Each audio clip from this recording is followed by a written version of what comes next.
کچھ لوگوں کے اندر یہ مسئلہ پایا جاتا ہے کہ جب وہ سفر کر رہے ہوتے ہیں تو سفر کے دوران انہیں الٹیاں آتی ہیں، چکر آتے ہیں۔ اس کنڈیشن کو موشن سکنس کہتے ہیں۔ اب موشن سکنس کی وجہ کیا ہے؟ موشن سکنس کی وجہ یہ ہے کہ جب ہم سفر کر رہے ہوتے ہیں تو سفر کے دوران ہمارے کان کے اندرونی حصے میں توازن برقرار نہیں رہتا، جس کی وجہ سے ہمیں الٹیاں آتی ہیں، چکر آتے ہیں، موشن سکنس کی پرابلم پیدا ہو جاتی ہے۔ اس لیے کہ کان صرف آواز سننے کا ہی کام نہیں کرتے، بلکہ کان ہمارے جسم کا بیلنس بھی برقرار رکھتے ہیں۔ جب ہم سفر کر رہے ہوتے ہیں تو سفر کے دوران ہماری آنکھوں کے سامنے سے منظر بہت تیزی کے ساتھ تبدیل ہوتا ہے۔ کبھی اونچے اونچے درخت آتے ہیں، کبھی میدان آتا ہے اور کبھی اونچی عمارتیں آتی ہیں۔ منظر بہت تیزی کے ساتھ تبدیل ہوتا ہے، لیکن ہمارے کان یہ تاثر دے رہے ہوتے ہیں کہ ہم ساکن ہیں، ہم صرف ایسے ہی بیٹھے ہیں، جس کی وجہ سے ہمارے دماغ کے اندر بیلنس قائم نہیں رہتا، توازن قائم نہیں رہتا۔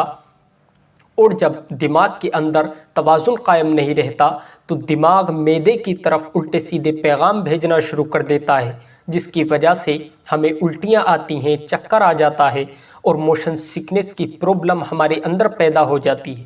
اب اس کا حل کیا ہے؟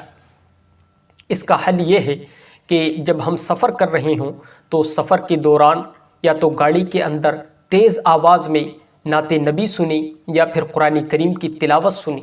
اگر ایسا ممکن نہ ہو سکے تو پھر کسی طرح اپنے کانوں کو بند رکھیں، اور اگر یہ بھی ممکن نہ ہو تو پھر کوشش کریں کہ گاڑی کی فرنٹ والی سیٹ پر بیٹھیں اور منظر کو دائیں بائیں والے شیشوں سے نہ دیکھیں بلکہ فرنٹ کے شیشے سے منظر کو دیکھیں، کیونکہ جب آپ سامنے کے شیشے سے منظر کو دیکھیں گے تو منظر آپ کی آنکھوں کے سامنے تھوڑا آہستہ تبدیل ہوگا۔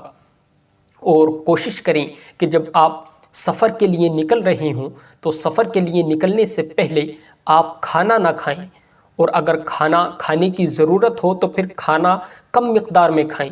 یقیناً اگر آپ ان چیزوں پر عمل کریں گے تو آپ موشن سکنس کی پرابلم پر بہت حد تک قابو پا سکتے ہیں۔ آپ کو الٹیاں بھی نہیں آئیں گی، آپ کو سفر کے دوران چکر بھی نہیں آئے گا۔ یقیناً آپ کا سفر ایک خوشگوار سفر ہوگا۔